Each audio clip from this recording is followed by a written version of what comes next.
As the Crow Flies on the Vance Crow Podcast. Geoffrey West, welcome to the podcast. Vance, delight to be with you, and thanks for inviting me. So this is an exciting interview for me. You and I have met one other time before when I came to visit the Santa Fe Institute when I was working for Monsanto, and I was on a mission because I wanted to know, why is it that some ideas spread out into a population and other ideas don't? And I was thinking about this in terms of GMOs are really beneficial, and so much of society thinks some other thing. They think it's bad or poison. And so I wasn't coming to talk with you about biotech. I was coming to talk with you about your expertise, which is in networks, which is how does information flow? How do things work together in a certain type of scale? And we had a wonderful conversation, but it's been 5 or so years since we saw each other. It is now April 15th of 2020 during the coronavirus pandemic, and I thought there would probably no person on the face of the earth that would have a more intriguing insight into the nature of how viruses like this spread, reactions, all kinds of things. So I am super excited to have you on. Hey, thank you. Appreciate it. And flattered.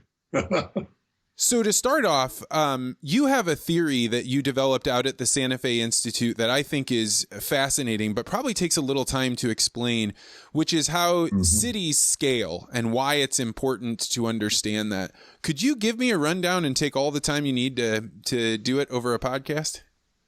Yeah, sure. It'll be, it'll be a bit nonlinear, but let me just give you some background and introduce some of the concepts and ideas.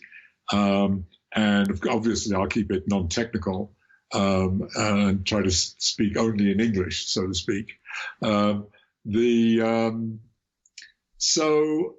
It's an intriguing question about life itself, whether it's organisms or cities or companies. How do they scale from the very small to the very large? And, so in what sense is an elephant a scaled up mouse?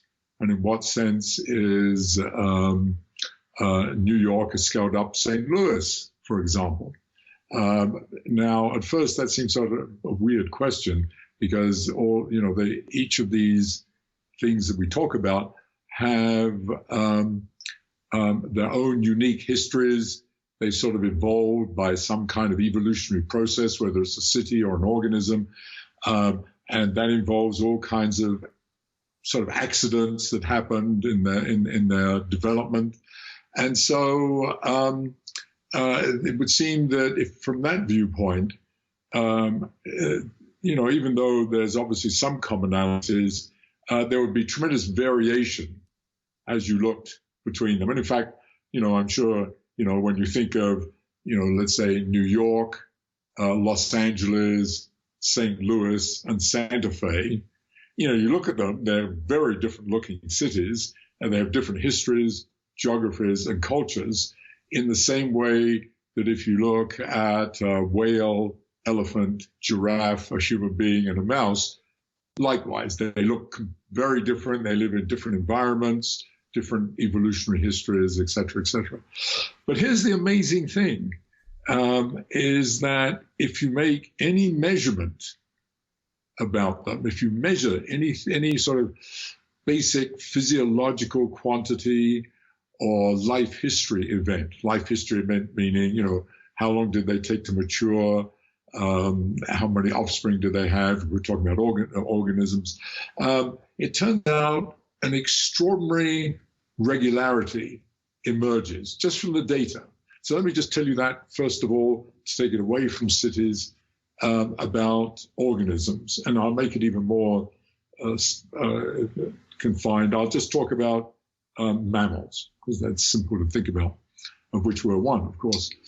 So here's what's amazing, is that if you looked at what is, in a certain sense, the most fundamental quantity associated with an organism, with a mammal, as it would be for any of these systems, is how much food does it need simply to stay alive?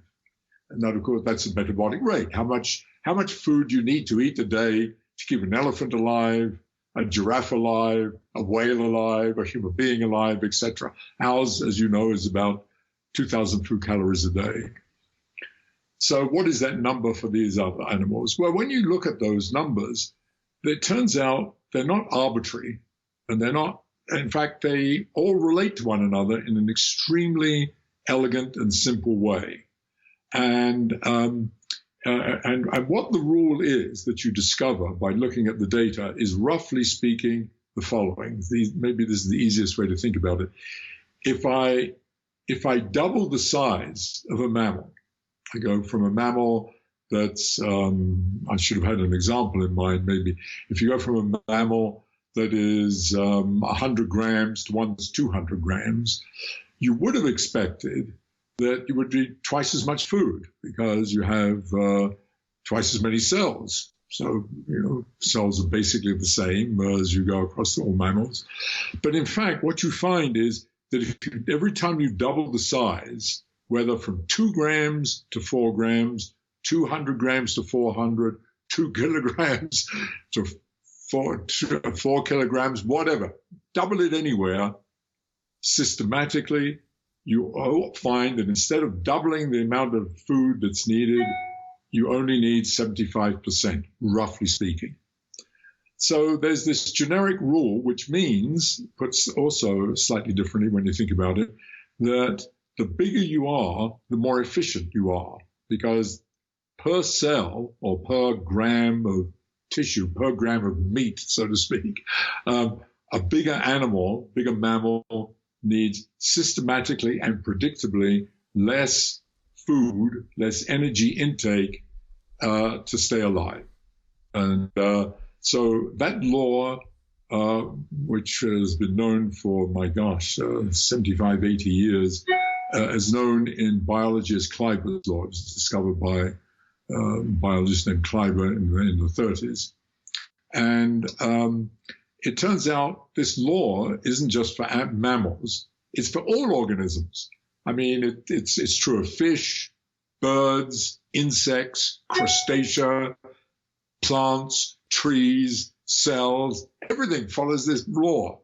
And it's sort of amazing because, as I started out with, we believe that all organisms evolved by some evolutionary process of natural selection. They have this history, and the history has this sort of randomness associated with it.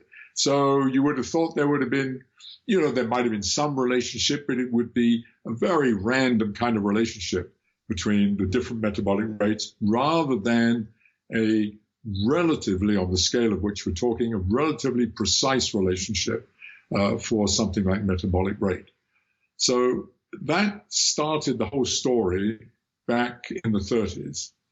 And following that, a huge amount of data was assembled that established something even more amazing, which was that not only was this true across all organisms, but any physiological quantity or life history event that you measured followed a similar law. So, for example, heart rates, talking about mammals again, they follow a very simple law that when you increase the size of a mammal, heart rate, if you double the size, heart rate decreases by about 25% every time you double. So a shrew, which is the tiniest animal that sits on the palm of my hand, has a heart rate of, somewhere about 1,200 beats a minute. Ours is about 60 to 70, and a whale is about 15. And that follows this law. So it's quite extraordinary. And by the way, of course, that slowing of the heart rate and the slowing of its metabolism is one of the fundamental reasons why a whale can live for 120 years, a blue whale can live 125 years, and a shrew dies after about a year or so. Their metabolism is so high, they sort of wear themselves out. And whereas the whale is extraordinarily efficient. So the bigger you are, the more efficient you are in a systematic, predictable way. So that was true of all. I'm not going to bore you with other examples, but anything that you think of that can be measured follows a similar kind of mathematical law. And of course, by the way, I should say it's not a precise law. It's what we call a coarse-grained law, meaning that, there's variations, of course, small variations within a species and then small variations between species. But if you look at it across the complete spectrum and you plot the graph, they all lie, roughly speaking, on a single line. And it's sort of amazing, actually. So the question is, so that's the data. The question is, why? Where does this come from? Is it, how did this happen if we have this process of natural selection going on? And the work that got me involved, that data got me involved in this, and I started thinking about it and then came up with some ideas, which I'll tell you about very briefly in a moment, but then worked with some biologists, some very good biologists, a very well-known ecologist named Jim Brown, and we eventually put together a fundamental theory that derived these laws from sort of first principles. And the fundamental idea is, and here's the thing, here's one of the other weird things about these laws, is that it's the same laws regardless of whether you are a mammal, as I said, a fish, a bird, or a tree. And, it was kind of weird. So what you ask yourself, what is it that is common among all of those, that's common to all of life? And then you realize one of the commonalities that is often not realized is that all of life has to be sustained by networks. This goes back to what you, in your introduction, talking about networks. All life is sustained from the microscopic within cells, all the way up through multicellular organisms like us to ecosystems. They can all be thought of as networks. And ours we're very conscious of. We have a circulatory system, a respiratory system, a renal system, a neural system, and so on and so forth. And the idea is, the fundamental idea is, it is the mathematics and physics, sort of the generic mathematics and physics and underlying principles of networks that transcends the details of the individual evolved design. So even though, if you look inside you, if I tore open my chest and you look at my circulatory system, it looks like, looking at the picture, what's in a picture right behind you, a tree. It's a tree, a branching tree, and it looks not so different. And in fact, it isn't very different from a tree, except that a tree is a bunch of fibers that are like an electrical cable that branch out. But we're like plumbing, our circulatory system. It's tubes but nevertheless, they have very similar mathematical properties. And so it is across all organisms. And to cut a very long story short, if you start putting some fundamental constraints on those networks that are universal, like, for example, one that's obvious, that network has to feed all of the cells. Well, you have to put that statement into mathematics, and so on and so forth. What you've just described in a very sophisticated and nuanced way is that you can have a mouse that is tiny, and its construction is basically the same as a giant whale. Yes. It's just that one runs at a faster time scale than the other. The other has become much more efficient in being able to use its energy input, so it uses less of it. Yes. So to put it slightly differently, so despite appearances, despite the fact that the whale is in the ocean and the giraffe has a long neck and an elephant a trunk, and we walk on two legs and, a mouse scurries around. So in fact, in terms of anything that you can measure quantitatively, we're all scaled versions of each other, but scaled in a nonlinear way, meaning what I said earlier, it's not just if you double the size, everything goes up by a factor of 2. It goes up by this nonlinear 75% in the case of metabolic rate. And so, put also slightly differently, just what you said, that a mouse lives life at a much higher pace, a predictable pace, a much higher pace than an elephant, but in such a way that if you rescaled it according to these laws, it would live the life of an elephant. That's sort of the idea. So in fact, we all could be rescaled so they're all pretty much the same. And I'll give you a good example of that. Let me give you a good example of that. Well, let me first just say a little bit about the theory that, again, I just want to go back to that all of this can be derived mathematically from the mathematics and physics of these networks that are, which we are. This is the lens through which we look at this is that we're a bunch of networks, as I mentioned earlier. And the mathematics and physics, from that you get these laws, you can understand these laws.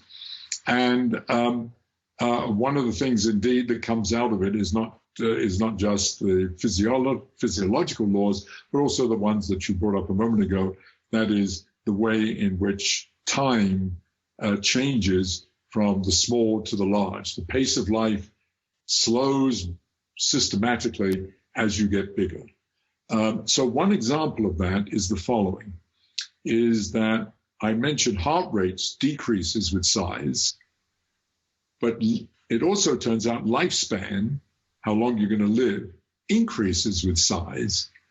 And that is, the bigger you are, as I mentioned earlier, because things are going slower, you can live longer because the wear and tear on the system is much less when you're going slower than it is when you're speeding around as if you're a sports car. Oh, sorry about that.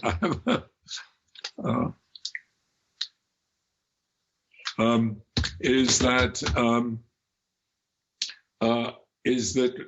time lifespan increases systematically. As I said, a shrew lives a very short lifespan, a whale a very long lifespan. But they do it in such a way that the number of heartbeats in a lifetime is pretty much the same for the shrew and the mouse as it is for the elephant, the giraffe, and the whale. So even though a whale lives 120 years, a shrew lives for 1 to 2 years, during their life, their heart beats for roughly the same amount, which is namely 1.5 billion times. And wow. Just a side comment. Yeah, it's sort of amazing. And it comes out of the theory. And that is just, so that's sort of a statement. It's it's almost spiritual in a way, that. I think it became spiritual to me when I realized that your theory, which you have so intricately placed out, is that it goes along with animals as it does with plants, as it does with cities. And when you make that kind of jump over to the way that human beings organize themselves, that's when I get a sense of awe that there is some organizing principle that makes everything connect together. So how would you make the leap from animals to cities? Okay, so, when we did this work, and it was fantastic, we were able to do the things I just said, but also apply it just first of all within organisms, within mammals, to how we grow, why we grow and stop growing, and questions about why do we sleep 8 hours a night, whereas a mouse only sleeps about 15 or 16 hours, and an elephant only sleeps 3 or 4. So all these kinds of interesting questions we could answer. And they all go back to the underlying structure and dynamics of the networks, what's going on in these networks that are controlling us. And it led very naturally to extending this idea, this paradigm, to other systems, or to think about other systems of our network. And one obvious one is cities. And in fact, of course, in literature, cities have often been compared to organisms, often even referred to as organisms. And the other one, of course, is companies and corporations and firms. Also, these are network systems. And so one of the things that I turned my attention to a few years ago after doing this work, but in parallel with it, was to ask, first of all, do cities scale? Is there, is, just as I said, what the whale, elephant, giraffe, human being, and mouse are sort of scaled versions of one another following some mathematical formula. What about cities? Is New York a scaled up Los Angeles, which is a scaled up Chicago, which is a scaled up St. Louis, which is a scaled up Santa Fe, as I said earlier, even though they have different histories, geographies, and cultures, and so on. Well, you have to look at the data, of course. And we did. We had a lovely collaboration, and all my young collaborators dug for the data and put this together. And it turned out to be quite remarkable. We discovered that, on the one hand, cities are like organisms, and they do scale in a regular way. That is, if you measure the various, let's just talk about the infrastructure of a city for the moment. If you measure the various infrastructural metrics of a city, like, for example, the length of all its roads, the electrical lines, how many gas stations does it have, and so on. These very physical things, the area of all the buildings, whatever. These things that are the physical nature of the city, and often what we think of as a city.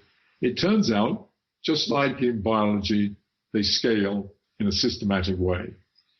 The only difference is that, the major difference is that instead of that law, which I mentioned earlier, that when you double the size of a mammal, of an organism, you don't double everything else. You have a savings of 25% every time you double. You have this efficiency. It turns out in cities, every time you double, you save not 25, but 15%, roughly, approximately. So a city that's twice as large as another doesn't need twice as many gas stations or twice the length of roads. It only needs about 85%. So there's this wonderful economy of scale as you get bigger. The bigger you are, you need less infrastructure to support the same number of people, which is fantastic, because it's one of the, sort of you might think of as one of the reasons why it's good to have big cities. Forget about all the issues of having big cities, but in terms of just, good for the collective, in terms of having to put resources and energy into infrastructure, we save the bigger we are. And what was interesting about that was this was true across all infrastructure, the same 15%, but even more amazing, just like in biology, it turned out to be true across the globe. That is, of course, the first data we looked at was in the United States, and then we started looking at European cities, and then we looked at Latin American cities, then we looked at China, Japan, Asian cities, and they all obey the same law, all this 15%. It's just like, so it looks just like biology, this extraordinary systematic economy of scale. So it almost looks as if, when you look at that, at some stage, so to speak, after the Industrial Revolution, when cities sort of took off in the beginning of the 19th century, there was an international convention, and everybody came together from all the various nations and said, look, we're going to be building huge cities in the 19th and 20th centuries. We better decide how we're going to do it. This is the template. That's what it looks like. It, of course, wasn't. Each system, this is what's amazing, each one evolved in its own way, with its own city planners and mayors and so on, developers. And somehow they all ended up obeying the same law. So it's very similar to biology. And of course, when you ask the question, why, how could that have been, you realize that it's conceptually the same answer, namely, it's networks. It's because cities are networks. When I talked about roads and electrical lines and gas stations, these are, of course, all parts of networks. Transport is networks. The transportation of resources, gas, electricity, water, are all done by networks and so forth. And again, it is the properties of those networks. And I didn't say this earlier, it's true in biology, that it is the efficiency of those networks that plays a crucial role. That is, the networks have evolved to be sort of maximally efficient, just by trial and error. This sort of organic process that has occurred. And there's fascinating things that come out of this this fact that these cities bring together and become more efficient, because you're talking about it all the way down on the level that a certain number of flower shops start popping up and a certain number of restaurants and a certain number of seats out in the plaza all start coming and manifesting themselves in greater volumes as you push people together. And that's a function, or it causes more networks to form. More people interacting with one another makes more things happen. Exactly. And that leads me to the second part of that, which is actually the most important part of a city and what a city really is. Namely, city, of course, is the buildings and roads and infrastructure. But actually, in a way, from this viewpoint, certainly from the scientific viewpoint, that is sort of the mundane part of a city. The really interesting part of a city is what a city is for, namely to interact with other people. That is, it's a place that, just what you said, it's a place that brings people together. And in fact, I would even say the following. Let me back off from that. I would even say that the city is the most fantastic machine that human beings have invented, because it is the machine that has been evolved in order to facilitate, amplify, and support more and more social interactions, so that we can create ideas, we innovate, we create wealth by those interactions, and thereby increasing the quality and standard of living. And that's pretty much what they are. They're this extraordinary kind of accelerator that accelerates the process of interaction. And because precisely by providing the format and the occasions for people to come together in groups, usually, sometimes small, sometimes large, by institutions that they support, like universities, colleges, town halls, governments, all these things to bring people together. And out of that, the kind of positive feedback mechanism in the social networks that this infrastructure is supporting come, of course, ideas. And it's, most of the ideas of wealth creation has come, of course, from urban areas because of that.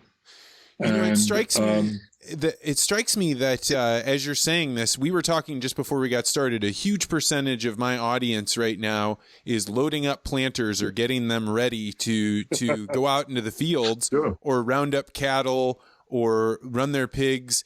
And they are deeply interconnected online. And in fact, the coronavirus probably did very little to make them, wake up and realize they needed to use social media more, because a lot of them are already connected in a way that just a few years before that you could only have done in cities. But now there's this new virtual thing. So what's going on there? Is the value of a city going to change? That's a very good question. Can I come back to that in 1 minute? Because that's a crucial question, and we'll segue into that and into maybe the question of speculating about, first of all, what happens during a pandemic, and then what happens in terms of the future of cities. So let me just finish this little thought about this other side of cities, and the most fundamental side of cities, namely its socioeconomic aspects, namely the wealth creation, the idea creation, and so forth. And because what we discovered from that was that, looking at the data again, when you looked at socioeconomic metrics like wages, like a number of patents produced in cities, therefore some proxy for the number of ideas created in a city, for the crime in a city, which is another innovative phenomenon, by the way, the crime, the spread of disease. All these are socioeconomic things that are outside of biology. That is, they only occur because there are human beings interacting with each other. What we discovered was that they also scale in a systematic way, and they scale in a systematic way which is never seen in biology. And that is, instead of having what we had before, namely the bigger you are, you need less per capita, the economy of scale. Now for socioeconomic quantities, the bigger you are, the more you have per capita.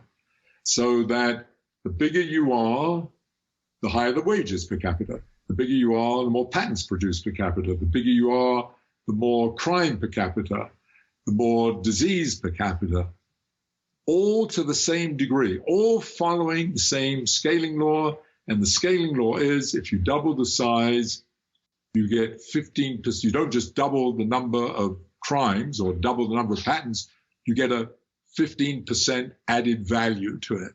You get 15% more. So, it's, and indeed, in terms of the other, so then you go back and again, you say, why? Well, it's very clear. We've already basically said it. It's because cities have brought people together to interact, and it is the interactions in social networks, the positive feedback that we have when we interact with each other, and cities bring more of that together, intensify and densify what is going on, and that leads to the good, patents and ideas and wages, but the bad and the ugly, like crime and disease and so forth. And I think what is important, and we'll come to this when we talk about the coronavirus, is that they come together. They cannot be dissociated because they all have their root and origin in who we are, namely social beings. So, so maybe that is a segue into COVID-19 and all the that was stuff phenomenal. I mean, you just did something you normally do with graphs and pictures and everything, and you did it straight off the top of your head. I am very impressed. You're able to paint a picture very well. Okay, so it's hard because it is mathematical. I mean, all of this comes out of mathematics, and it's all in hieroglyphics kind of thing. So it's hard sometimes to translate it into English, but I'm glad you've got it. Oh, no, you absolutely. In fact, that's why I'm kind of jumping out of my seat here, because I'm like, he did it, and now everybody has a primer for the conversation that we can have, because I had already read and watched a lot of what you've put out, so even visited you at the Santa Fe Institute. So now that people have that primer, let's talk about how cities are impacted in a pandemic, or really, like, does this pandemic indicate to you that there's some upper growth on how far cities can get before they start having real problems, like New York having so much larger of a problem with coronavirus than other places? Yeah. The first thing is that, as I already mentioned, that the thing that makes cities so attractive, or has made cities so attractive and still attracts people to them, and why they keep growing, as distinct from organisms which stop growing, why they keep growing is they are this extraordinary attractor because of the social network phenomenon, that you get more interactions, therefore you get higher wages, typically you have more buzz, more activity, all coming from interactions between people. That's great. But it also leads, as I said, to the bad and the ugly. And one of those uglinesses is that by bringing more people together, we do. Oh, so the other thing I should have said, I'm sorry, let me back off a second. The other thing that it does, which is also completely different than in biology, in life, where I said the bigger you are, the slower everything goes, the kind of ponderous elephant versus the scurrying mouse. Because of this, what we call superlinear behavior, the bigger you are, the more per capita, and the positive feedback coming from social networks, it translates into life itself speeds up instead of slowing down the bigger you are. So life in New York is systematically, predictably, and measured to be, and you feel it viscerally, faster than it is in St. Louis, and it's certainly faster than it is in Santa Fe. Everything goes faster. And one of the outcrops of that is that therefore disease spreads faster. And so it's not only that if you're in a big city like New York, you have more cases of influenza or COVID-19, but you're going to get them faster. It's going to happen much faster. It just dawned on me, one of the things that you guys put out that maybe people have heard is that you guys measured how fast people walk, and you can tell how dense their city is based on the pace. And you're one of the ways that you've explained this is to say it's because people are trying to get from one network to another. They're bouncing between these things because they're sharing ideas. It never dawned on me that could be what happened with New York City, that the fact that these networks move faster, they would spread a disease much faster.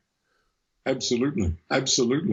So, you can then predict, in principle, and we did before any of this, about influenza, because we had data on influenza. I'm talking when we did this 10 years or so ago, that influenza would spread faster in a large city relative to a small city, and you could have predictably more cases, and the data supported that. And indeed, if you look at the beginnings of COVID-19 during March, before we intervened, before there was intervention, we started talking about sequestration and quarantining and flattening the curve by staying 6 feet apart and so on and so forth. So-called social distancing should have been called physical distancing, actually, because you don't, we're just a side comment. You and I are having, we're socially very closely connected. We're going to come to this in a minute. But fortunately, viruses are not carried by electrons. So there's no, you are not, if you had a disease, you're not able to transmit it to me. But you would be if you were this close to me you're sitting here with me in Santa Fe and you had a disease, you would, of course, pass it to me. So it's really physical distancing. But anyway, that's just a minor point. But all of that, of course, before that, so before we acted, some colleagues of mine that have been involved in this work earlier did a quick analysis of the data. And indeed, if you did it as a function of city size, it was following these rules. But then, of course, once you intervene, so first of all, it's obvious now why you need to intervene. If it's being carried by the social network, what you have to do is shut down the social network, roughly speaking. You have to prune it in some way, cut out many of the links, and stop people interacting as best you can. And that's, of course, what the policies have been. And in some places have been very successful and some not. And so after that, of course, the data becomes mixed or becomes much more difficult to analyze because different places, of course, have different ways in which they break down the network. Some parts of the country tried to do it very quickly. I think Illinois and California were very quick, but other places were extremely slow, and certain states are still hardly moving, actually, and will suffer because of it. So, but it's ironic that, in fact, I had some emails by people saying, my God, it's all happening in big cities. We've obviously got to change cities, and we'll talk about that in a minute. But it's hugely problematic because it is that densification and that amplification coming from having lots of people together that has led to us being able to do what we're doing now, led to computers and ideas and so on, and your audience, in fact, being able to use high tech when they're out in the fields and to use very sophisticated equipment to do their planting and so on and so forth. So unlike, by the way, just another side comment, I was born and raised in my initial years in one of the most rural areas of the United Kingdom. No kidding. What part? Yeah, Somerset, which Okay. is very rural. And in fact, so much so, by the way, that in England, when you want to make fun of someone that comes from a rural background, you do it with a Somerset accent, because that's sort of quintessential. That's the equivalent of the hillbilly or the redneck accent. Huh? Yeah, it's the analog to the hillbilly. It is sort of the analog to the hillbilly. So I grew up with that in my early years. So I'm very conscious of agricultural and farming life. And in fact, when I was a little boy, my great desire in life was to become a farmer. I wanted to be a farmer.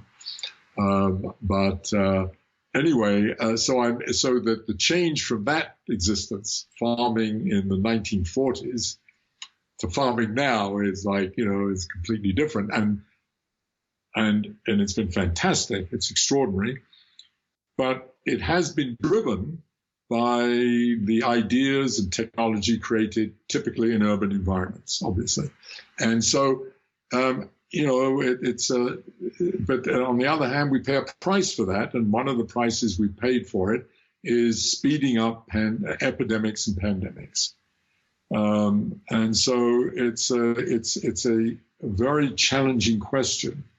What is the future going to be, and how do we deal with these things? And let me say immediately, coming from where I come from, is that one of the most fundamental things that was missing in this, especially in the United States, but elsewhere in some countries, not all, was that there was no appreciation of science. It's that simple. That had there been a scientific, literate leadership at the political and policy level, it would have been understood at the very beginning what you had to do, rather than just let it happen. Because one of the things that I had learned before all of this, talking to policymakers and corporate people at the highest possible levels, is people do not understand what an exponential is. We use it now. Now you see it in the papers all the time because it's been talking about, this damn thing expanded exponentially.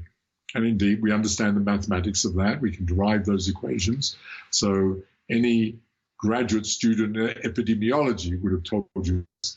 But here's the thing about exponentials in the kind of common language, we use it. It's entered into the language even before this, of course, and we use it to mean very fast. It's happening exponentially. It just means very fast. Well, it's true, that is part of an exponential, but an exponential is so much more than that. And in fact, one of the tough things about an exponential is that it actually starts out very slow. It starts out very gentle and very slow. And by the time, if you're not paying attention, by the time you realize that it's an exponential, meaning that every time, for example, in this instance here, every 7 days, something is doubling. By the time you've realized that, so that in this particular case, there might have been 20 cases on day one, and then a week later, there's 40, and then there's a week later, there's 80. It doesn't seem terribly, it's not very threatening. You only have to do that a few times, and in fact, it covers the entire population. So in 2 or 3 months, if it's let alone, and people knew this at the beginning, the entire population is sick and many millions of people would die. And that was understood at the beginning, but unfortunately our leaders, and I don't just mean our leaders, but typically globally, did not understand that, because if you know that, you know immediately what you have to do, set in place immediately sequestration, quarantining, separating people, and distancing people, and so on. And we would have saved many, many lives. Speculative, letting your hair down, so to speak. Yeah, breaking the Overton window. Exactly. Got it. All right, so I'll just do a quick lead in and then we'll go. So we had a little bit of a technical snafu. There is so much pressure on the grid that actually my internet went down, and I had one of those. It felt like a glass ball falling from a table, and me trying to grab it, and I couldn't. But you've been very gracious to come back, and we can continue our conversation right where we left off. You had just gotten done saying about how exponentials happen before you can see them, and that the experience of an exponential is that it doubles, and if you don't go react right away, if you wait until too long, it's exploded. And I was going to make the comment that it must be, while it's easy for us to sit as commentators and say, oh, the politicians should have done something earlier, it has to be an awesome responsibility to believe in math that you don't fully understand. Because when we talk about an exponential, I know the line just goes up. But at the end of the day, I don't have that visceral feeling that I see my friends that have this mathematical understanding reacting to. Yes, no, you bring up, of course, an absolutely central point that is, of course, specific, not specific to this case. It happens to be of crucial importance in the present situation, but in fact is a problem that society faces, and in particular, all leaders face. And I think it goes also to the heart of the problem that here we live in this extraordinarily sophisticated, sort of technological, innovative society that is sort of accelerating in its pace. And all of that is driven ultimately by the underlying science and the research that happens in science, and yet the decision makers, our politicians, our policy makers, and practitioners generally are not scientifically literate, and so there's a huge disconnect there. So so if we just take that as the situation as it is, then of course your question is really quite provocative, because it says, sure, how could you expect someone that is scientifically illiterate to understand and believe? They have to trust that scientists have done the right calculation, have done the right observations, got the right data, and are making the right kinds of predictions. And so the first general statement I would make, which goes way beyond this, and that is that, and I'm hoping, but I doubt that this will come to pass, that this will focus much more attention on closing that gap between our leadership, what at all levels, and our technological scientific community, so that we have at some level anyway, a scientific literate leadership. And let me just make a tangential remark. A couple of days ago, someone sent me a marvelous YouTube clip that from Angela Merkel, the Chancellor of Germany. I saw this. I know what you're talking about. So that was yes. extraordinary. And I was... So describe it. Describe it for people that didn't see it. Yes, I was... now, I can't remember the details, unfortunately, but she, in the matter of 2 or 3 minutes, in an extraordinarily articulate and very connected way, explained the problem of dealing, as a leader, dealing with an exponential, and explaining what the implications are of exponential expansion, exponential growth, if you do not intervene. And pointing out that, what would happen. I think she did it in terms of, look, if we don't do anything, by June, there'll be, I make up the numbers because I don't remember them, there'll be 5 million Germans dead. If we don't do it if we delay to July, there'll be 10 million, and so on. Just showing the huge increases. And it was very interesting. I was reading her translations, and basically she was saying, look, the R naught, the number of people that you spread it to, right. If it's at 1, we still have a problem because it grows at this level. But if it goes to 1.2, then by August we have these problems. If it goes to 1.4, then by June we have these problems. And you're like, wait a second, it's only 0.2 people makes that big of a difference. And it was really hammered home that it may look like things are good, but they're not. Exactly. So she was much more articulate than I was in my rambling on trying to explain the threats of an exponential. But the crucial thing is, if you have exponential growth or exponential change, then there is incredible sensitivity to small changes in parameters. And that's the problem. That's why that's one of the major reasons you have to act very quickly, because by the very nature of the problem, you don't know some of the details with sufficient accuracy. And that's inevitable because we don't know how many cases there were in the beginning, obviously, and so forth. So she was incredibly good. So I recommend all your listeners to actually trace down that Merkel little clip. I'll throw it in the show notes. You know, I wanted to use your expertise here to move into the world of speculation, which I think is a little hard to do. But we've talked about cities and how they scale and how density ends up making information move across networks faster. There are a lot of people out in the countryside. One of my friends, Jared McDaniel, is a cattle rancher in Texahoma, Oklahoma, so middle of nowhere.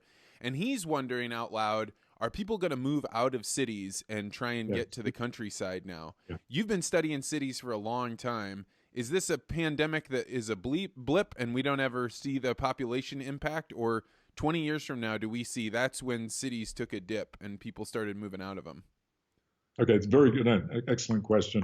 And one, prior to the pandemic, I often got asked because there has been this sort of rumblings in the last certainly 10, 20 years, maybe even longer, that especially with the coming of the internet, the fact that you can do the kind of thing we're doing now, and in principle, you can, run your corporation or your firm from, some remote, idealized place in the country. You could run that remotely. You don't have to be in Detroit, in principle, to run General Motors. I mean, that's the image. And indeed, there are people that have moved in that direction. There are people that, of course, have moved from large urban areas to more rural kinds of areas to do that. But, the numbers are absolutely tiny. And if you just look at the mobility and migration of people in that whole period, cities have continued to grow. And because cities remain this extraordinary magnet, this extraordinary hub, because they are places of course, greater social connectivity, which is one of the reasons the virus took off more in big cities than in small cities or small towns. And they provide a greater buzz, greater sense of opportunity, and so on for most people. So, I mean, a good example is the following. If you look at Silicon Valley, which has sort of been one of the big drivers of both culture and economy in the last 30 years, you do not see any of the major gurus of Silicon Valley, the managers, the various people that are running those companies at multiple levels, moving up into the Sierra Mountains, which they could do in principle. None of them do that. In fact, the opposite has happened. Most of Silicon Valley, I'm sure your listeners know, is south of San Francisco on what's called the peninsula, which is suburban. It's fairly dense, but it is suburban and classic American suburbia. But what has happened, and that's where, for example, Google is and Yahoo and so on. And what has happened in the last, especially 10, 15 years, is the opposite has happened, is that those people are moving into San Francisco. They even find the suburban environment not sufficiently stimulating, and Silicon Valley is sort of taking over San Francisco, so that if you go to San Francisco, you will find it now dominated by IT, dominated, in fact, by, even though Google headquarters is still in Mountain View, south of San Francisco, it has large buildings in the city. Salesforce Oh has yeah, that's it. grown, I mean, that is dominated. enormous company, and they built an entire building and filled it up, They and probably filled up other ones right next to it. absolutely, and it's the tallest building west of the Mississippi, and so on and so forth. So it's gone in exactly the opposite direction. And by the way, again, a tangential comment, in a certain sense, it's destroying, that may be too strong a word, the sort of essence and spirit of what San Francisco is or was. You know, it's becoming a bit stultified by the dominance of the IT culture rather than this image of, a very different image that it had throughout its history. So and that's a big problem in San Francisco. Is there some sort of function that happens as you have this explosive growth when a city gets to a certain level of density? Does that then maybe homogenize the type of culture such that if you go to one major city with but in a totally different culture, go to another city that's the same size, same density, are they going to be really, really similar? Is there a homogenization that goes on as you grow? Also, very good question. So, yes. So one of the things cities try to do, which is both positive and negative, is in fact to encourage and facilitate that kind of agglomeration of a culture. You know, Detroit, automobiles, San Francisco now IT, and so on. But that is also extremely dangerous, because if you move from having a multidimensionality, which is what, for example, New York is. I mean, New York may appear to be sort of dominated by finance and so on, but in fact, New York, if you actually look at it, is extraordinarily diverse. In fact, if you ask the question, what is the most dominant business in New York, just by the number of offices of a given kind, then it turns out it isn't finance or lawyers. Believe it or not, it's physicians. Which is remarkable. You know, it's amazing. And it's an interesting question why that is. But nevertheless, it just shows you that this extraordinary diversity of New York and why New York is such an attractive, powerful, and successful city. Diversity is extremely important. And one of the major reasons it is so important is that it is the hub or the central feature of a resilient system. The most resilient system is typically one that has lots of diversity, because if the externalities change, if the external conditions change, if you have diversity, you're able to adapt and move into whatever the change is.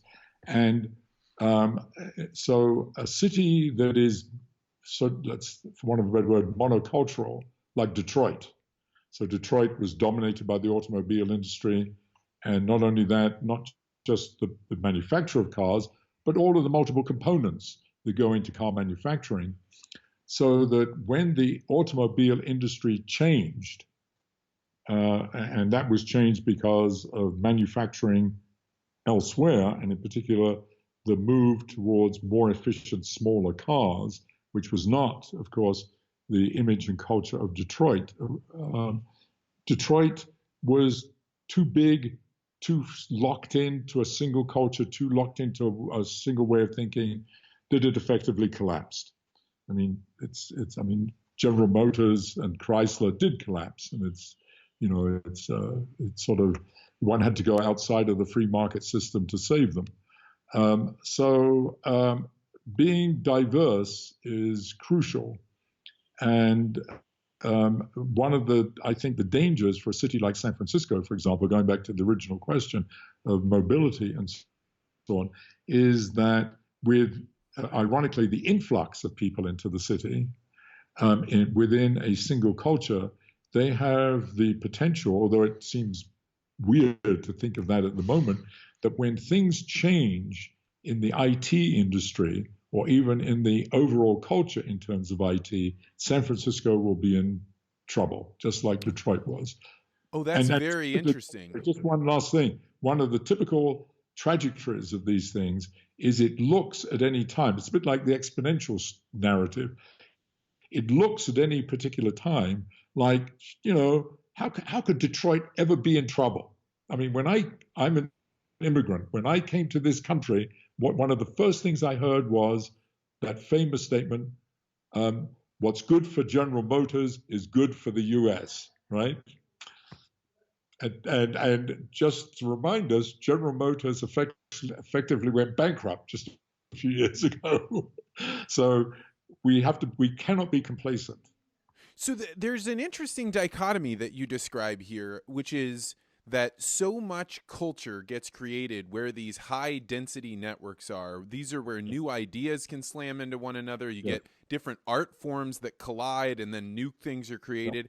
And yet you are at the Santa Fe Institute, where and the way that I heard about you guys a long time ago was that my good friend Rob Long gave me a book called Surfing the Edge of Chaos. And much of what you guys are doing at the Santa Fe Institute is very cutting edge. There's very few people out there saying, watch out, San Francisco, you might be going the way of Detroit if you're not careful. How is it that you can have this enclave up in the mountains tucked away in Santa Fe, New Mexico, and have that be the edge of chaos when you don't have super high density? Yes, these are excellent questions, by the way. Yeah, so the Santa Fe Institute is of course is unique, and it was set up to be unique, but it was set up, and this is to answer your question, it was set up by a small bunch of extremely distinguished people, scientists, mostly scientists, in the mid to late 80s, several of whom had Nobel Prizes, because they wanted to have a place that was a little bit removed from academia, yet tied into the network of academia. So that partially answers your question, because it's not that we're separate completely. It's not like we're some, ivory tower stuck up on top of the mountains. There is a piece of that, for sure. But there's another piece where we're highly integrated in a network way with the international academic and business community, by the way. We have often not recognized, even by those that are familiar with the Santa Fe Institute, that we have a large distributed business community associated with the Santa Fe Institute. Well, so and point in case is that book, The Edge of Chaos, Surfing the Edge of Chaos, describes how when Monsanto was trying to make the jump from being a chemical company to being something else, seeds and potentially biotech, it was one of their CEOs spending a sabbatical at the Santa Fe Institute, of which you guys have people all over the place. When I was visiting you, I got to meet people from all over the world. They come there, they collide with other ideas, and then they go back with an idea like, well, maybe we could genetically engineer crops. Yeah, sure. So So the Santa Fe Institute is a funny hybrid in that sense. It's sort of this hybrid between, I think someone described it, sort of the image of the ivory tower on the one hand, and sort of the geekdom of Silicon Valley. So we're sort of this weird combination, and so in a way we get what one would like to think the best of both worlds. That is that, many ideas are created by individuals as if they're not, as if that was that one Einstein or that kind of image, Newton, Darwin, and so on. But, they didn't work in isolation. Newton famously said, if I have seen further, it is because I have stood on the shoulders of giants, implying there is because I had, I was interacting with all these other people. Yet, by the way, and it's very ironic as we're talking about this now, he did the origins of almost all his great work were done when he was a student at Cambridge University and the Great Plague hit. And they shut down the university, just as they've done today, exactly. They shut down the university and they sent everybody home. And he went home and he lived in a rural area of England, and he sat there on his own, but having had all these interactions beforehand, and created much of his great work, the law of gravitation, the laws of motion, and so on. And the famous apocryphal story of him sitting in the garden and the apple falls from the tree and he gets a eureka moment about gravitation took place during that period. Oh, I had heard that part of it, but I hadn't heard that clip, the last part, that maybe that's where the apple falling from the tree came from. Amazing. Yeah, that's where the myth came from. But the point is, there's that image that he did his work sort of as a singular person sitting alone, but he'd had all these, been part of this network before getting to that place. And somehow the Santa Fe Institute is a bit of a combination of that. That is the idea of being a little bit removed so that you're not so tied in that you can't think independently and out of the box, but sufficiently tied in that you get the stimulation of the multiple interactions that come from being part of a collective community. So, and sorry. Well, I was going to say, so I live in St. Louis, Missouri, and I moved here after having lived all over the world. And I just thought I was going to stop in here, but I really like the culture. We have an art museum that is a national treasure. We have parks, and we're right on the Mississippi River. It's a beautiful city, and yet it does not have the prominence. It's not it's not a gravity well that is attracting large amounts of people. But I do look at what's going on with coronavirus right now, and the fact that we're going to reshore a lot of manufacturing. We're going to reorient the whole world, particularly the U.S., in how we do things. As someone that has studied cities, if a city wanted to become a gravity well, to attract this diversity, to attract these numbers, and grow powerfully, what are the things they should look for? How could they change? Well, I think that cities, as distinct from companies and corporations, are not top down. They are in some sense organic, and they thrive by social interaction, by the role of the city as an engine, as a device, as a machine, is to facilitate interaction, to amplify interaction. So given that, and given that in order to stop the virus, we had to do exactly the opposite of that. We had to prune social networks, literally, and decrease significant social interaction so that we could stop the physical transmission of the virus. Now, as we come out of that, we have to reverse that. And of course, that will happen, again, organically. But the role of a city, the role of a city administration, is to do whatever it takes to facilitate greater social interaction, and in particular, to encourage more and more entrepreneurship of various kinds. And in doing so, it needs to do it in, of course, some of it is culturally dependent, meaning depending upon, the facilities that already exist in the city and so on and so forth. And I'm not very familiar with St. Louis, so I can't speak to that specifically. But what it does need to do, and some of these are sort of obvious, is it needs to immediately, when things are safe, of course, is to encourage, more events, more public events, more gatherings, more meetings, to encourage people in whatever ways they can to be more present in downtown, for example, gathering in parks. I mean, people would do a lot of this automatically, but to really facilitate that by creating attractors, by musical events or whatever, lectures, sporting events, and so on. As I say, all of these will happen inevitably, obviously, but to really encourage them by whatever the incentive processes that are at hand, and couple that with, I think, clearly a combination of, on the one hand, encouraging, as I said a moment ago, more entrepreneurship by providing the kinds of the usual processes of more funding, tax incentives, and so on.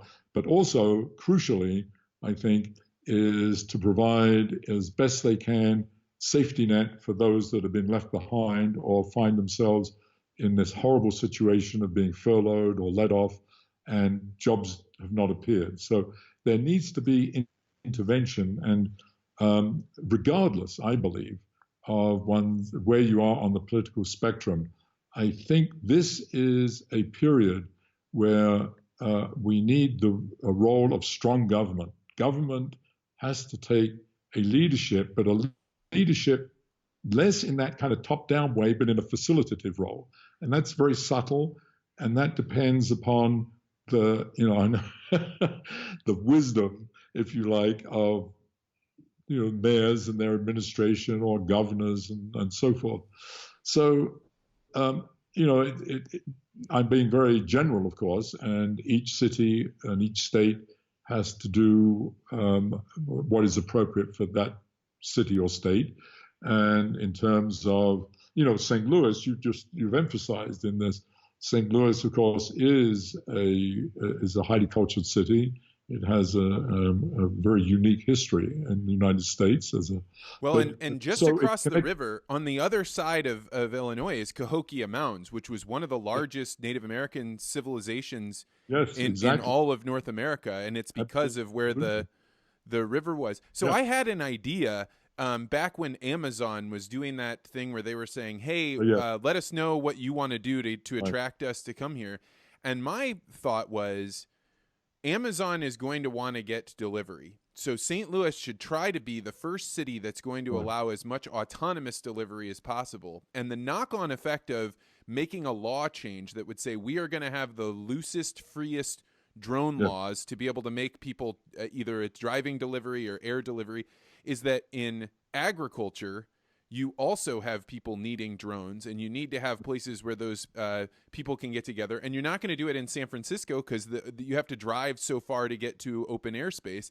And so this was my idea, is to try and create these areas where you have pockets of freedom that allow entrepreneurs and then allow them to hire and develop out the ecosystem. How does that sit with you? Yes, no, I think that's a great idea. I don't know, as I say, I don't know St. Louis and the surrounding area very well. I've been there several times, but I don't know it.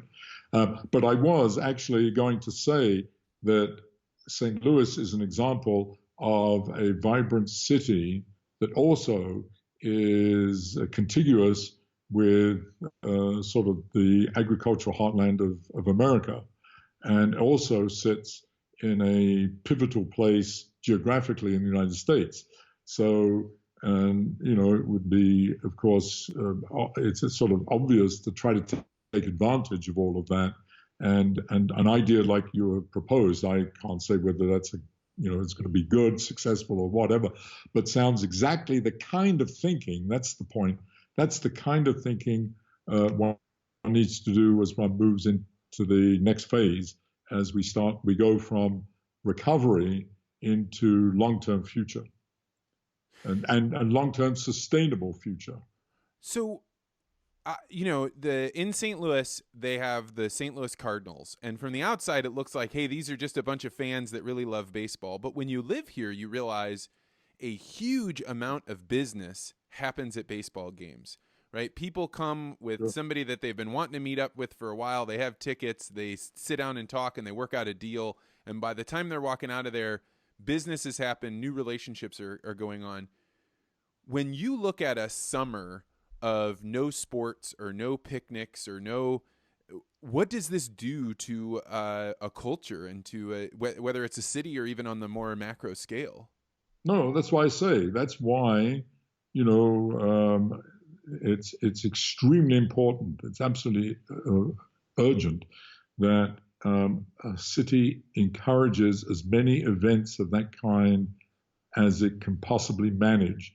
And even if it requires deficit spending, so on, do it, because it is definitely a critical invention at a critical moment for the future. Budgets are going to be tight, etc.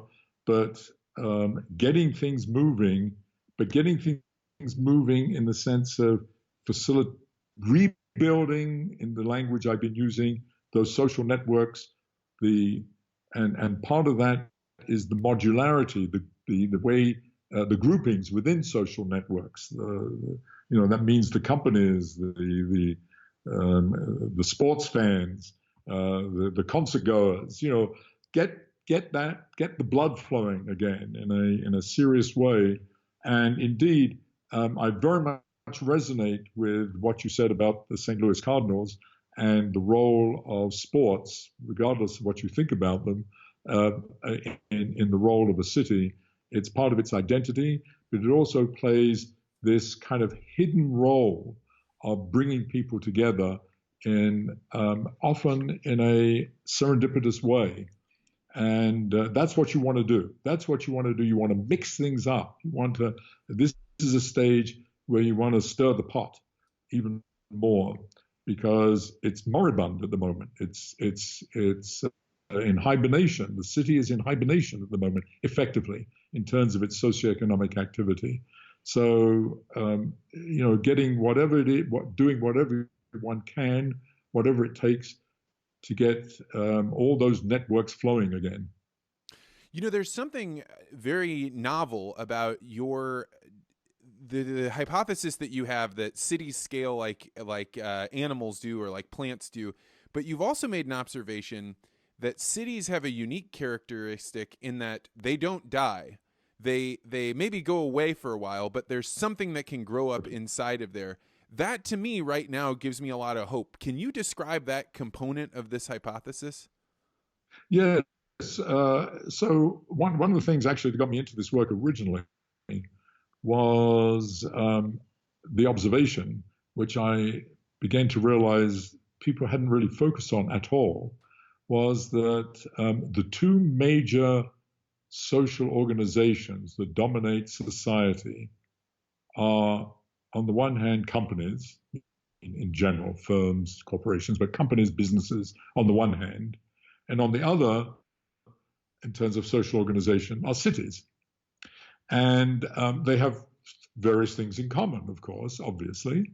But the one thing that is so very different about them is that, as you just said, cities just seem to keep going. In fact, not only do they keep going, they seem to always keep growing. I mean, they may grow very slowly, or they may grow very fast, and they may stop for a while, and even contract for a little bit. But if you look over long periods of time, cities just keep growing. On the other hand, companies, sure, they grow, and in fact, usually they grow very fast at the beginning if they're successful, and then they stop growing, like you and me, and then they die. All companies die, basically. Or by die, by the way, I mean disappear. They may die because they get bought up by another company. They may die, of course, from bankruptcy or liquidation, which is more like our death. But nevertheless, they disappear. So, for example, thinking of St. Louis, TWA was incredibly important once upon a time to St. Louis. I consider TWA to have died, even though, of course, technically it was bought up by American Airlines. But to all intents and purposes, it died, and not long afterwards, St. Louis ceased to be a hub for American Airlines, and therefore, by implication, the extension of TWA. So it died, and that's a very good example of it. And so what is that? That intrigued me. What is the difference in that dynamic? And indeed, later work that we did was even more startling to me, anyway, was that we looked at, in fact, all the data we had was from publicly traded companies in the United States from about 1950 until, the analysis went up to about 2010.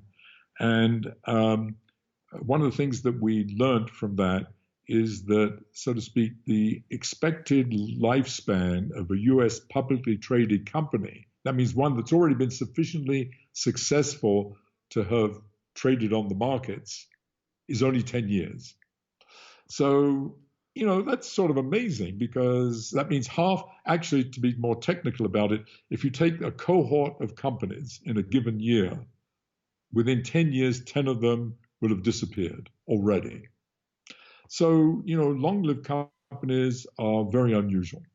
And most of them, by the way, you mentioned Monsanto, so there's a very good example. If Monsanto had stayed the way it was, it would have been a dead company. It did do something that is extraordinarily hard for a company to do, is to effectively reinvent itself. And that is the segue to what cities do. Cities are completely different because one may not realize it on a day-to-day basis, but cities are in fact continually reinventing themselves in one way or another.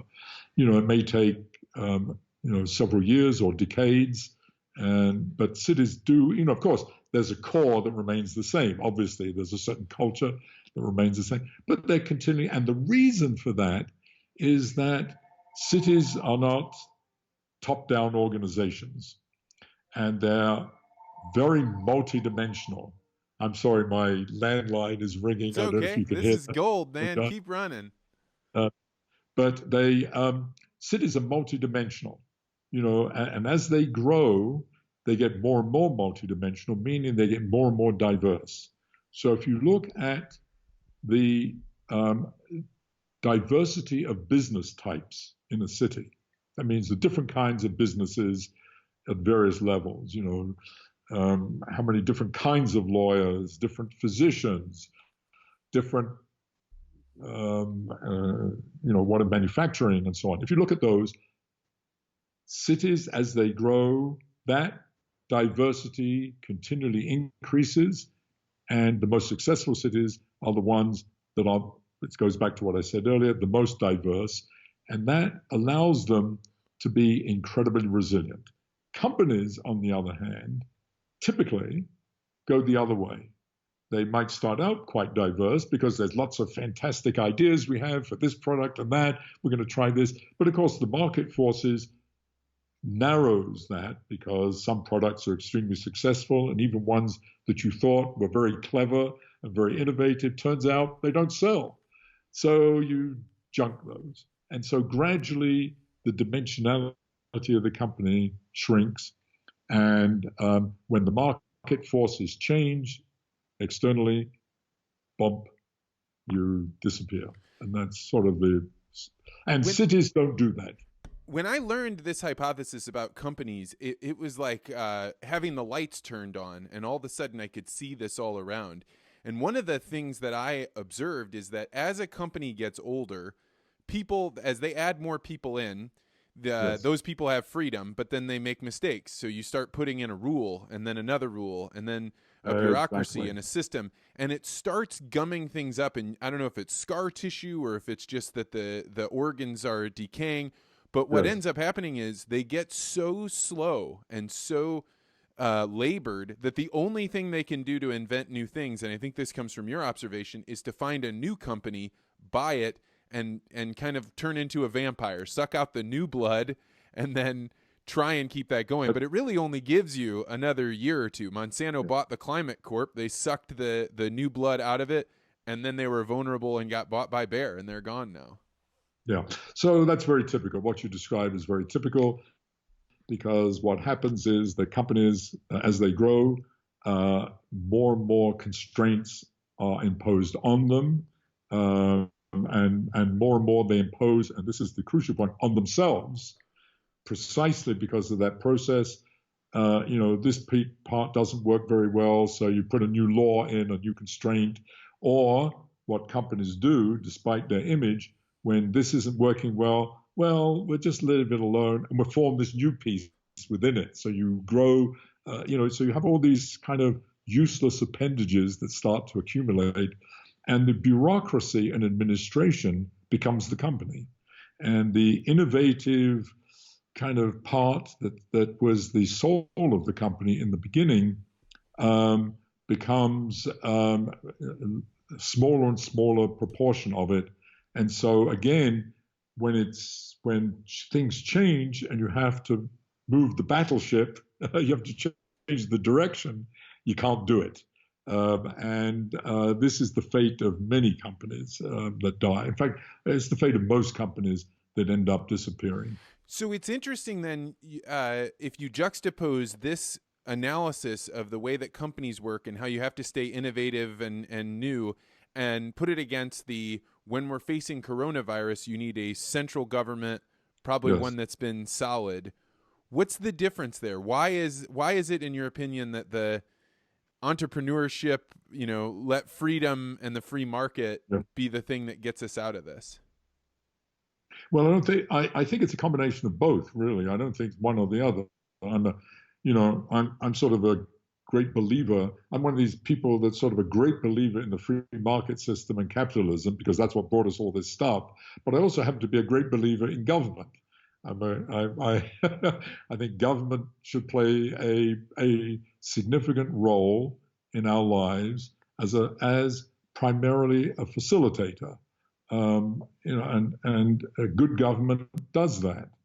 And going back to what I was saying before, there is this, I consider it a myth, that big government is somehow associated and dominated by big bureaucracy, and that somehow, big companies in the free market system, because they've been competing, are somehow lean and mean and can do things. Now, I know both, first of all, from personal experience, just anecdotally, that's, if you don't mind me saying, bullshit. But also we've done serious analysis, actually, of the number of managers and so on. And you find that, in fact, there are differences, of course, between bureaucracies in federal government and in industry. But roughly speaking, at the level we're talking, there ain't much difference. And in fact, one of the interesting things, I'm going off slightly tangentially here, but it is relevant to this, is there's a very interesting question that this raises. That is, when people complain, and I am one of the first always moaning and groaning about the bureaucrats and that you can't get anything done and all the rest of the stuff. But there's a very interesting question. If you say something is too big, that means that you have in mind a sort of baseline level of what it should be.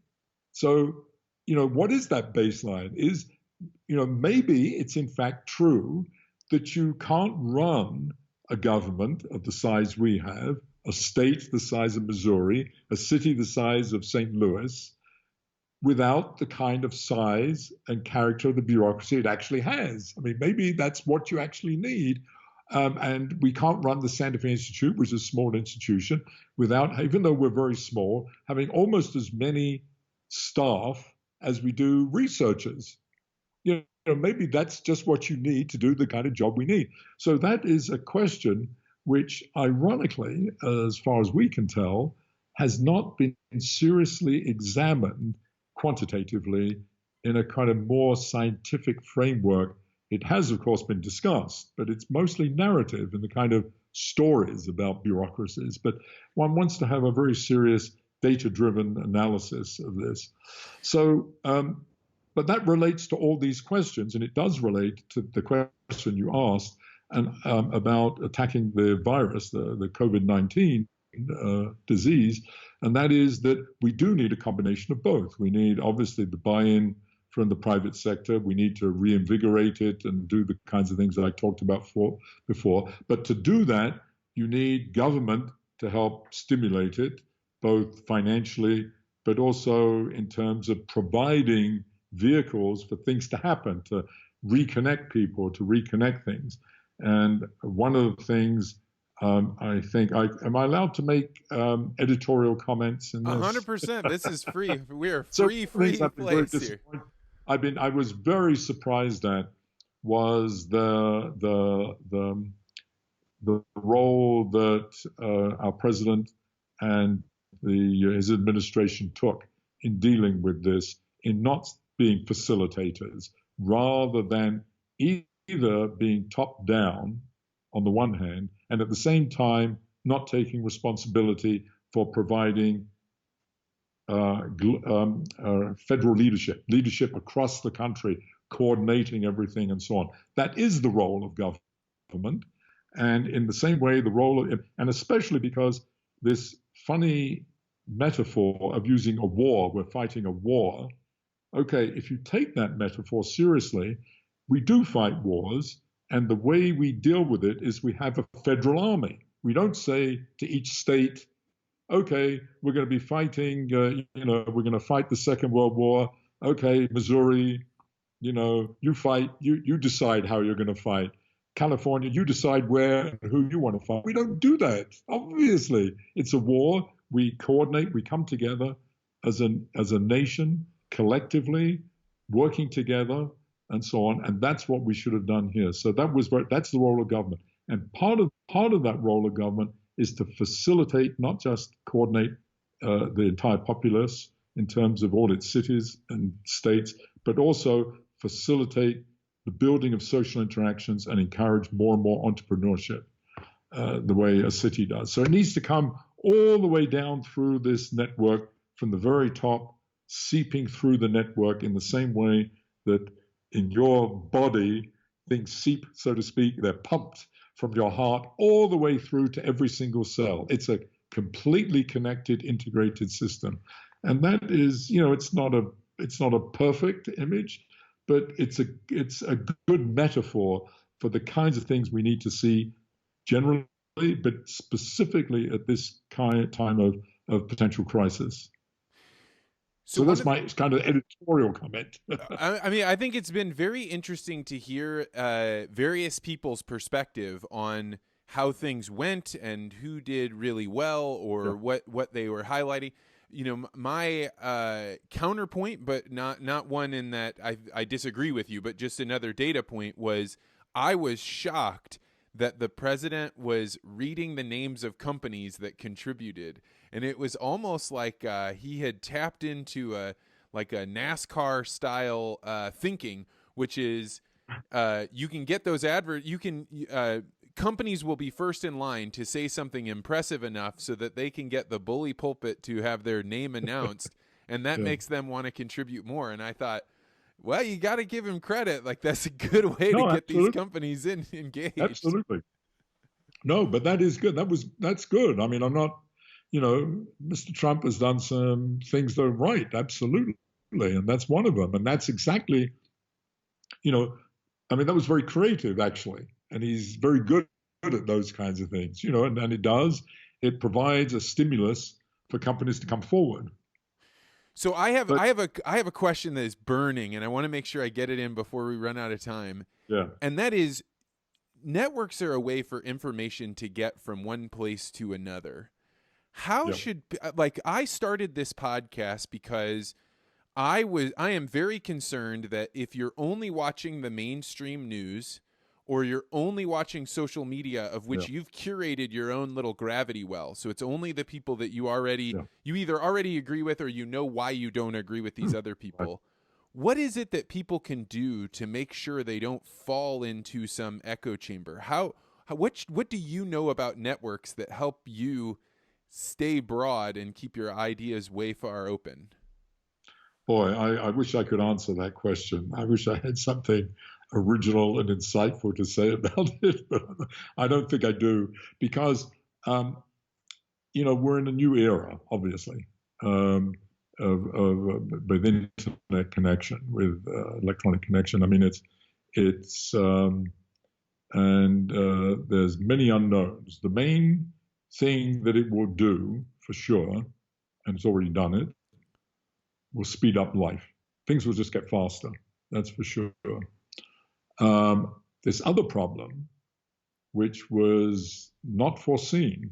I mean, I think it took most people by surprise, and especially those in the IT industry, ironically, that instead of everybody sort of being open to everybody else and being sort of more connected with everybody else, what it allowed people to do it was to actually narrow their outlook. I mean, and I'm as guilty as the next person, as much as I try not to.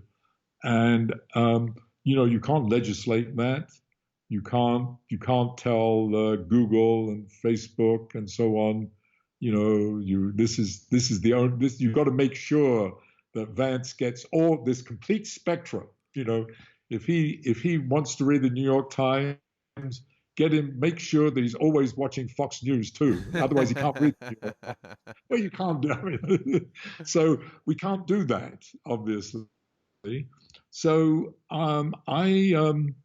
it's a serious problem, and it may, if I'm in my most pessimistic moments, I feel that it may lead to a unraveling of our sort of democratic system ultimately, because we're not remaining open to multiple points of view, which is, the two major things upon which democracy is founded. Really, is one is the education and information of the individual constituent, that they can make an informed decision about things.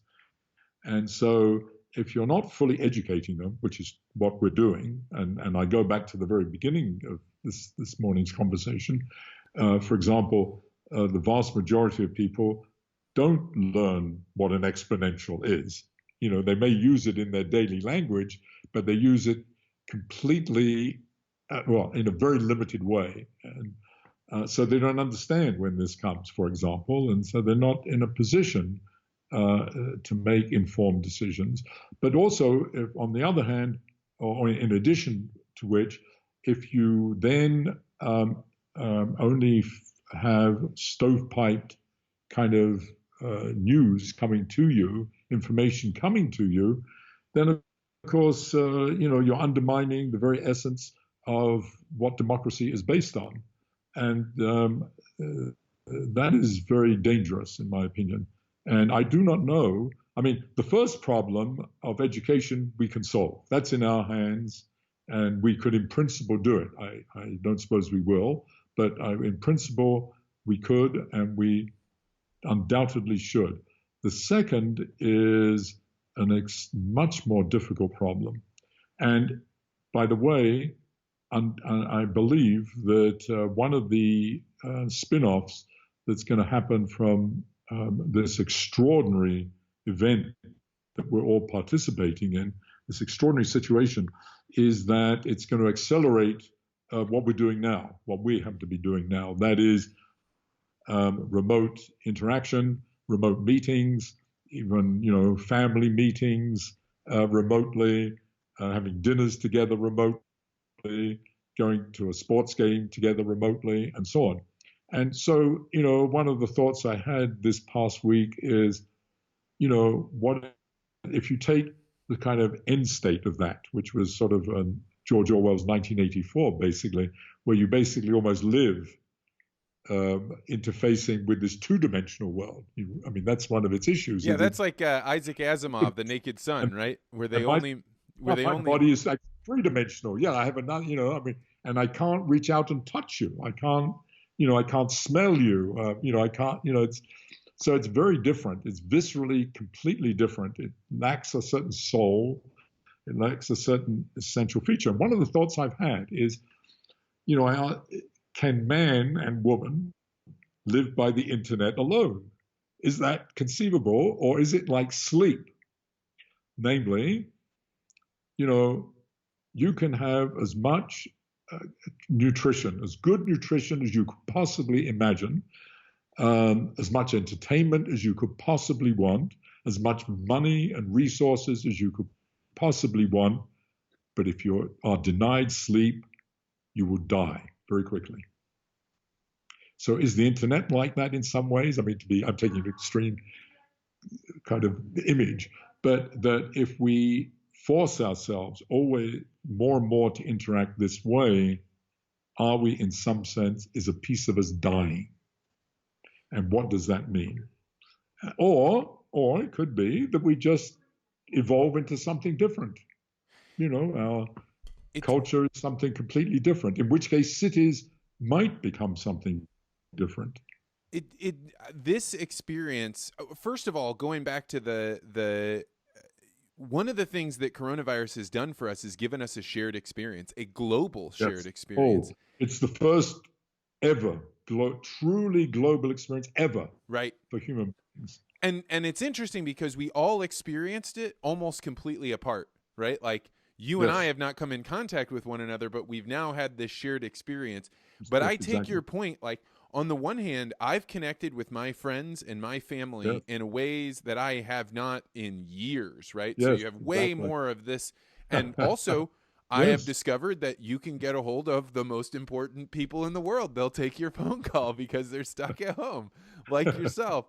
And so there's been that. But if I didn't have my wife and my dog here, if I didn't have any other person to interact with, to touch, to smell, to cook with, I think you're right. I think that I would go a little crazy, like not having sleep. Yeah. So anyway, there's some interesting speculations about where this is going and what the residue of it all will be. Or, the completely opposite view is, people have very short memories.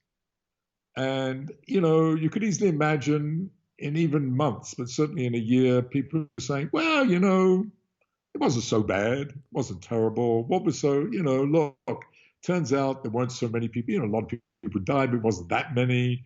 A lot of people got sick, but I hardly know anyone that did. And many people got it. It wasn't such a big deal. It's like the flu, going back to that argument. It's just like the flu or a cold. What the hell? What were we thinking? Remember we were buying all this food and we were doing this stuff. Yeah, so, and just go back to the same old way. So I don't know. I mean, that's not inconceivable. I think that's completely wrong, by the way. I mean, that conclusion would be extremely dangerous, by the way. Well, better to make it after the fact, right? Better to come to that conclusion several years from now than to decide that that's true before it's true. Yes, that's the problem. So anyway, there's lots of interesting things. So the final question, I've been asking every guest this. What do you think that today, because we had to restart it, so today is April 18th. It is Saturday, April 18th, 2020. What will the world look like in 2 weeks from today?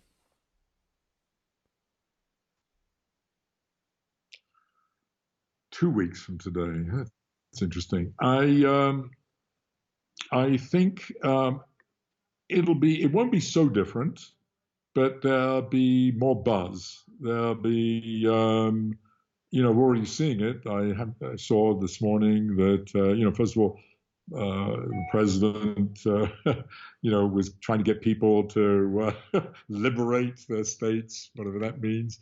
But people, I think, people will probably be violating some of the restrictions more and more. I think we'll see the beginnings of that. I think there'll be more and more frustration being expressed. And I think more and more depression occurring among those that were, out of jobs and fear that they won't be able to get back into the workforce in the foreseeable future. I think there'll be a combination of these things. There'll be sort of a weird contradictory admixture between, which we're already seeing, between people, in the manufacturing, in agriculture, you're part of your audience, wondering whether, will they be able to sell their products and distribute their products and so on the one hand. And on the other hand, people investing even more in the stock market because they think it might be coming back and they can make a killing. So there'll be these weird, I think there's going to be these weird schizophrenic contradictions more and more building up in the next couple of weeks. And my fear looking further into the future is that we're going to try to move out of, because of all that, we're going to try to move out of this too quickly. And that is, it's sort of like, I don't know if I talked about this at the beginning of this, one of my images I had at this from the beginning is to compare it to the individual. That is, if your eye gets sick, really sick, forget about coronavirus, just get the flu or you get some other disease that forces you to stop working and so on, go to bed, go to a hospital and so on. Well, you have built in, most people, if you're fortunate, you have built into your sort of system, both biologically and economically, that if you're out for a month, you're going to be able to come back and it might take you a week or so, and then you're back to normal. And, we all experience that at least once in our life, I suspect, that happens. I got pneumonia extremely badly a couple of years ago, and it completely wiped me out. But, I have sufficient resources, both in my body and in my bank, that, was okay. And that's sort of taken for granted. It wasn't like when I was out, my body immediately fell apart and I died within a day or two, nor did my boss say, Geoffrey, you didn't come in for 2 days, fired. I don't care if you got pneumonia, your problem. No, that doesn't happen. And somehow what is extraordinary is that collectively as an economy, we can't handle that. We're going sort of bonkers. Well, very quickly. Last night I saw probably the most horrifying thing I've seen so far in the United States, which was in Maryland. There was a group of people that were offered free baskets of food from this shopping mart, and is a large Latino population, and the lines were so large that you could only see them from a helicopter. Yes, I heard about that. So that is scary. So that shows you how. What we've learned here, I think, and this is sort of platitude in a way, is how close to the edge we are when we think things are normal. It doesn't take very much to really push us to a crisis state. And that was very disturbing, and it's particularly disturbing to learn how many people in the workforce live day to day like that. We knew those people existed because we know there's poverty, but I think what at least I learned was it goes beyond poverty. It goes way up into the workforce. That there are people that you assumed, had savings and were resilient and so on, but actually were very close to the line. And that is something I just hope we can take a lesson on. Yeah, and I think it's very easy to sit there and say those people either weren't prepared or they are, but there are going to be companies that they are going to get exposed for the fact that they were piling on debt by doing stock buybacks and doing all these tricks. And so it's easy to look at an individual and say, well, you didn't prepare, or you should have been working harder or saving your money harder. But we're going to watch a huge segment of even the professional class really show that nobody expected this, and sometimes you get caught unaware. Sure. Look, let's face it. If we had a rigid free market system, absolutely, classic, I don't know, I suppose 18th, 19th, early 19th century capitalism, whatever that means, but absolutely rigid, there would be no airlines. They should all be, they'd be completely wiped out by now, So they're essential. But I would contend that so are those human beings. They're also essential because we believe in them, we believe in life, we want to support life, and that's because we're human beings and we're all interconnected. And, in the end, love should transcend economics. Well, Geoffrey West, that is the best way to leave this. I have been poking Stuart Brand and anybody that I can to try and get you on Twitter. But you're not on Twitter. So if people wanted I to, refuse to be. every chance I get, I'm like, if you're talking to Geoffrey West, would you mention to him he should get on Twitter? but since you're not, if people wanted to read one of your books or learn more about the Santa Fe Institute, how should they go about that? Well, I wrote a book a couple of years ago that is actually, I consider, extremely relevant for the situation. It's called Scale, is the major title, and then it has some pretentious subtitle, the universal laws of organisms, cities, companies, economies, and sustainability. But it's a book that covers many of the things we talked about. Obviously, not addressing coronavirus. But that book, and then there are. I think the best way of learning about the Santa Fe Institute is first of all go to our website, which is just santafe.edu, www.santafe.edu. But also there are a couple of good books. There's a recent one by a woman named Melanie Mitchell, who's on our faculty, wrote a popular book that is very good, and I think it's called Complexity. I forget. Yeah, I was actually just looking up. You guys have a podcast. One of your social media guys is great, and he does Complexity Explorer, and you have a great organization. I will put some links up in the show notes. Thank you so much for not just giving me one afternoon, but giving me a Saturday morning. That was great, Vance. You were extremely good. Your questions were excellent, and I enjoyed very much our conversation. And I'm sorry I talked too much, but. Oh, this was great. This is a great honor. So thank you so much.